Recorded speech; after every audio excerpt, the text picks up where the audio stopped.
I'm not so sure about that. Well, here's Stork. He's doing really, really well these days on a 7-game winning streak. Of course, 5 of those shown on the screen right now. He's 11-8. He's got that upwards arrow, and that could not be more up right now for him. Yeah, and look at those guns. Damn, he's been working out. That's actually really impressive to see for a gamer. Carrying himself like that, you know, I respect it a lot. Him and like Zest as well. Zest works out now. Yeah, it seems like Zest does like more cardio, and I kind of feel like Stork has just been lifting. Yeah. No cardio in his routine, just lifting and protein. Protein. Oh yeah. Looking tough, man. Getting ripped for summer, yo. That's what you gotta do. Dream. 5-6, 2-1 versus Protoss. His most recent games are kind of sporadic. He's lost, win, lost, win, lost. So, of course, if you go by the stats, he's going to win this one. Yeah, that's actually the pattern. Very good point here. We got a winner. So this is no SAT test. This is going up against Stork on Stork's favorite map and his best matchup, I would argue, right now. Yeah, that's actually very safe ball. So let's see. Whoever wins this game will set the precedent, will set the momentum going into game number 2. It's Stork versus Dream, Samsung versus MVP. Let's go into game number 1.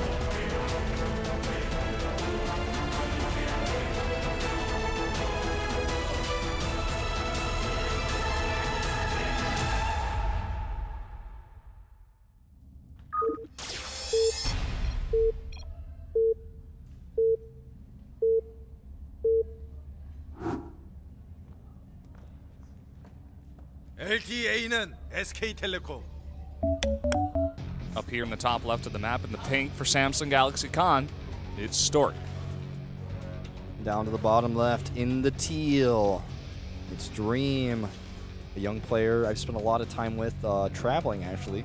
Really? I was asked by some Korean coaches to take care of him when I went to MLG Summer Arena, or was it Spring Arena, I think it was, I went to as a commentator, and I took care of the Koreans. I speak Korean and helping them get to the airport and stuff, and talked with him quite a bit. He's a very friendly guy, very good at drop harass, and I really think he's got a lot of potential. It's hard to say, why that hasn't quite blossomed yet into like a big tournament win or like a big finish or really like an insane pro league record. But I think he's definitely got a lot of potential. His harassment is really good. Yeah, I mean, thinking about him maybe like 1 or 2 years ago, he was in very good position, looking very good, looking like a very strong up and coming Terran. Yeah, he's just like a guy we're still waiting on. I think one day it may happen. Remember the 31st of March. I guess that may have been during round 2 when they were doing really well. Yep. Oh, Maybe a specific game. Interesting. Maybe Dream played that game. Oh, they must have played against Samsung. That would make sense. Probably in the playoffs as well. Actually at the top. Yeah. So we're going to see a Reaper expand here. Nothing out of the ordinary for these two players. Let's talk about spawning locations. Dream could be a little bit happier that they're not cross spawns here. Not cross spawns, but not like probably the most favorable spawn for him when it comes to dropping. He would have preferred horizontal spawns rather than vertical. He want to drop right into the main from the kind of like the air there, but natural is the closest. So I mean, it's not terrible. He can do a lot of pressure with fire early on, kind of force out that photon overcharge and get a good position. Good map control, not hard to contain, and pressure the third base. Sure. I completely agree with you there. Last time we saw Stork play, he just played for the late game, very safe with his expansions. Played for that late game Colossus comp, was always switching, keeping Maru guessing, playing very carefully. I feel like against Dream, he might actually take some more liberty to be a little bit more greedy. I know a lot of people watching this probably thinking, but you just said he's one of the best harassment players. I don't know if Stork really knows Dream that well because there's not a lot of games for him to study from recent times. And, Dream is not as accomplished as Stork is. I feel like he might try to play a little bit greedier this time. Against somebody like Maru, who, I say Dream is good at harassment, but Maru is like the best, right? So you have to play careful against him. Yeah, we see very early Mothership Core out. Fending off the Reaper. Reaper gets kind of a scat of exactly what the build is. And no super fast Nexus, but going to come down very soon. CC going down. Fast factory here. Fast factory. Oh, he sneaks in. He's going to see the factory. Going to see everything here. Wonder if we'll see some Widow Mine drops maybe. Maybe we'll see some Hellion run by. Wait and see exactly what Dream has planned. Could even be Banshees, actually. Unlikely, but possible. Could be, could be. We only see one gas in the main though, so can't be too gas heavy of a build. And Reaper gets warded off. There's that safety robo. Yeah, I'm loving Stork's playing this matchup. It's just so safe. Taking it to that late game you were talking about. Very excited to see this game and how it comes out here. Probably going to throw down a pylon over here. It's good for, you know, seeing that area of your base. If some drops come in, he knows that Dream, you know, maybe not wanting to drop near the natural, maybe will go around. So good to get that pylon and get some vision of your base. And, you know, over here, Reaper gets shut down. Yeah. Completely shut down, and we did see that starport going down, so we're going to have to wait and see if it's going to be an add-on or we're going to see some medivacs out of it. I think it's going to be medivacs. I think it's the Hellions. Hellion Marine drop is what I'm feeling right here. Stork has been known to sometimes panic in high-pressure situations when drops come in. Beautiful scout. Reaper gets in the main, sees everything. Nice surround. Cheeky play there. Not really necessary, but secures the kill, I guess, at the very least. Makes it flashy. Makes it quick. Sometimes with Reapers, you never know if it's really tight. Like the wall that he's set up there. It looked most likely tight, but here come the Hellions by ground, Marines by air. My guess is he's kind of like going to try and like bait the units into the main with the Marines, perhaps, and get the Hellions running into the natural. Notice he brings an SCV with this. This could be for numerous things. First of all, if you have an SCV set to auto repair and you put Hellions in the medevac, it actually will repair the Hellions inside the medevac. Also, he might try to bunker here if he can actually get some control of this ramp, which he is going to go for right away here. He's going to try to get up on top. This is good. This is good. It's funny that he's got an SCV. I don't know if the SCV was actually intentional the way he's using it here, but... Yeah, and I don't know about this. Too many Stalkers. Yeah, it's not working out, and now he's actually going to lose his Marines. He can't escape with them. Yeah, that was pretty hardcore shutdown right there. Very nice reactions from Stork, and yeah, playing the safe game. Failed on overcharge, completely defending anything to the natural. And Stork did not lose a single unit. Look at that. Like, that's what you call failed harass. The observer placement was good. He has 3 observers on the map. He goes Dark Shrine here, actually. A bit surprising. I like it. Dark and a Warp Prism to boot. Yeah, this is actually really cool. He probably would be expecting Colossus to come out at the very least, but nope, none of that just yet. And he didn't 2 forts see going down. The Twilight Council, I don't think, with the drop ships.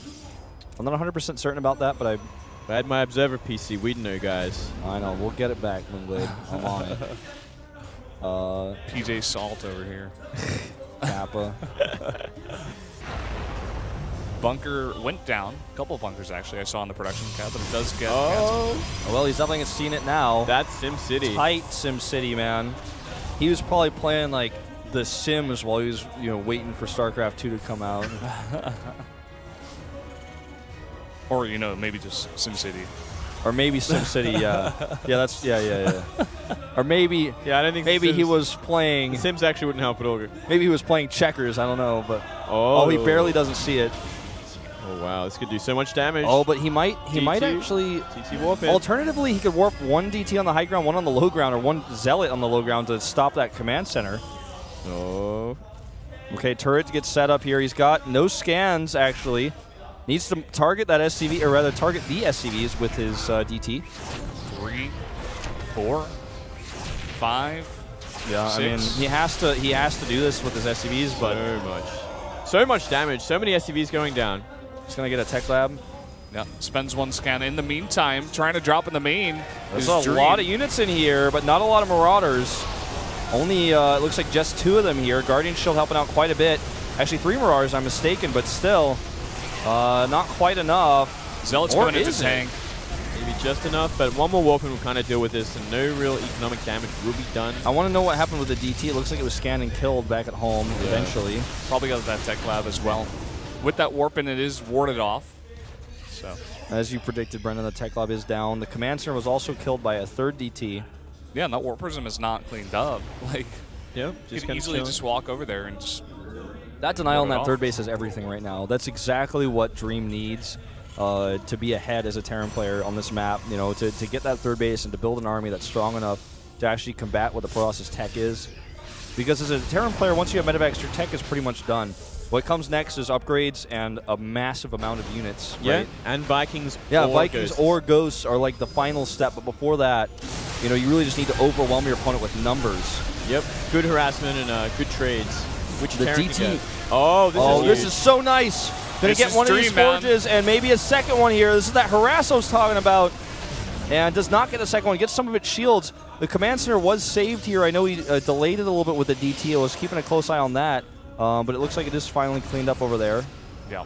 Stork just needs to keep some units over there. Make sure that doesn't happen. He's actually just going to chase this down with some Marines. I don't know if Stork is watching. Yeah, he was watching. Gets it to safety. Drop in the main by the looks of things. I think we lost their observer there, maybe? Yeah, I think so. Well, I mean, this has actually been pretty impressive by Dream. He lost a lot of SCVs, but he's really making a big punch with his drop play. Yeah, really good drop play. Turret's not enough if you don't have units. He could kill with SCVs, but he's not paying attention. Stims in the Marines and Marauder. Still so many SCVs going down. He's fighting over here, that's why. He has to scan. Nice target on that DT. That was a great target there. Yeah. Impressive play by Dream, but I'm worried for him. That snipe on the Forge was really important because now the fact that he only had one eBay researching his upgrades was pretty important. So many observer snipes. I'm really liking this play.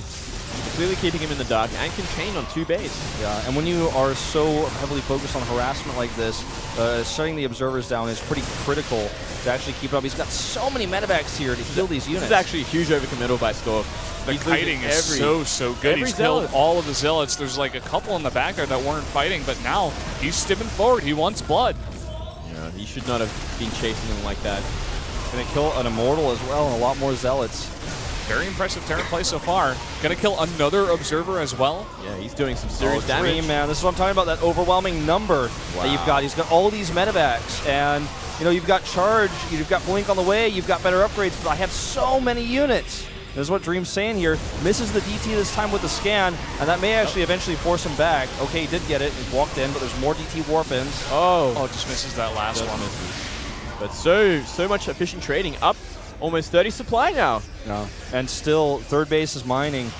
Stork's no third. He's actually going to lose his probe that was keen on making that base, man. You've made an Australian out of me, Moonblade. I'm just saying keen all the time. Yeah, I gotcha. Uh, Wow, this is complete domination. Dream is just playing an amazing game here. This is the Dream of old. We're seeing it. And you know, he's really just playing to his strengths here on this map, despite the fact that it's not really favorable drop positions like you talked about earlier, Moonblade. And it's picking up more units here. Containment for sure. I mean, like, he's keeping the tempo on. He's keeping this pressure. +2 is done. So that Forge's not getting anything there. But again, the kiting here is so strong. The Archon's helping here to tank, but still a lot of units left over for Dream. That 1DT is really helping out. That Dark Shrine has so much utility, man. Medivacs. He needs to get those out of there. He's focusing down in the main base. I suppose that's part of the reason why. That +2 was in the other Forge, actually. My bad, but it Well, the just got +2 shut armor down. did finish. So you were correct on that regard. The +2 part of it, at least, was correct. But Dream needs to be careful not to overextend, because this is actually the one way that a drop player can actually, you know, start to mess it up, is when they think, like, I've got this, and then they just keep dropping and keep attacking and start losing too many units. Cannot overextend and like create an opportunity for any sort of counterattack. Absolutely. I mean, Stork is still on 2 base, so he's going to have to make some sort of drastic move, whether it be a counterattack or he's going to have to put down a 3rd base very soon, and he's just losing everything. He's losing too much. I think this raid push might actually end the game if he continues it the way. Look at that. The Marauder. So Imba. He's going to keep it there. He's just going to keep it there. Yeah. He should get the pylon. Oh, and the last Immortal's going to go down. Yeah, and this is just so much. This is game. He saved scans here to kill all the DTs. Wow. And Marauders in the natural still continuing to do damage. The multitasking of Dream is really impressing me in this game. That Marauder's still out. I get shut down by an Immortal. But the natural is completely exposed. Every Stalker down. Warpins come in. Scanning here.